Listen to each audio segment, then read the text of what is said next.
Bangladesh supreme কোর্টের high court বিভাগে আপনার যে প্রতিকারগুলো আছে সেগুলো আমরা জানিয়ে দিচ্ছি। এই পর্যায়ে যেটি জানিয়ে দিচ্ছি ধারাবাহিকভাবে সেটি হচ্ছে যে রাজধানী উন্নয়ন কর্তৃপক্ষ বা রাজুকের বিরুদ্ধে আপনার যে প্রতিকার সেই প্রতিকারগুলো কোথায় পাবেন, সেই প্রতিকার কোথায় চাইতে পারবেন, এটি হচ্ছে হাইকোর্ট বিভাগ। এখানে এসে সেই প্রতিকার চাইতে পারবেন। কি প্রসঙ্গে চাইবেন সেগুলো আমরা একটি একটি করে জানিয়ে দিচ্ছি। আজকে অত্যন্ত গুরুত্বপূর্ণ একটি অধিকার বা প্রতিকারের কথা আপনাদেরকে জানিয়ে দিব। সেটি হচ্ছে যে ধরুন আপনার বিল্ডিংয়ের যেই প্ল্যান বা বিল্ডিংয়ের যে ছাড়পত্র অথবা বিল্ডিং নির্মাণের যে অনুমোদন সেগুলো বাতিল করে দিল। রাজুক আপনার প্ল্যান বা নকশা বা ছাড়পত্র বাতিল করে দিল। তখন আপনি কি করবেন?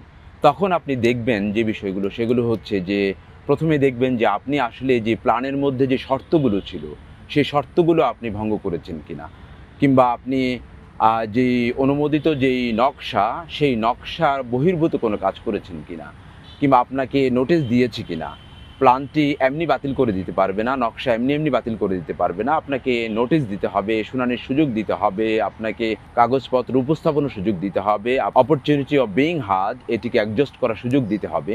অর্থাৎ হুট করে যদি রাজ্য কর্তৃপক্ষ আপনার ছাড়পত্র, আপনার প্ল্যান, আপনার নকশা যদি বাতিল করে দেয় তাহলে তার বিরুদ্ধে প্রতিকার চাইতে পারবেন মহামান্য হাইকোর্ট বিভাগে। কিভাবে? আপনি আপনি এখানে এসে রিট পিটিশন দায়ের করবেন। রিট পিটিশনে বলবেন যে আপনি ঠিকঠাক মতো শর্ত মেনেছেন, শর্তাবলী অনুযায়ী করেছেন।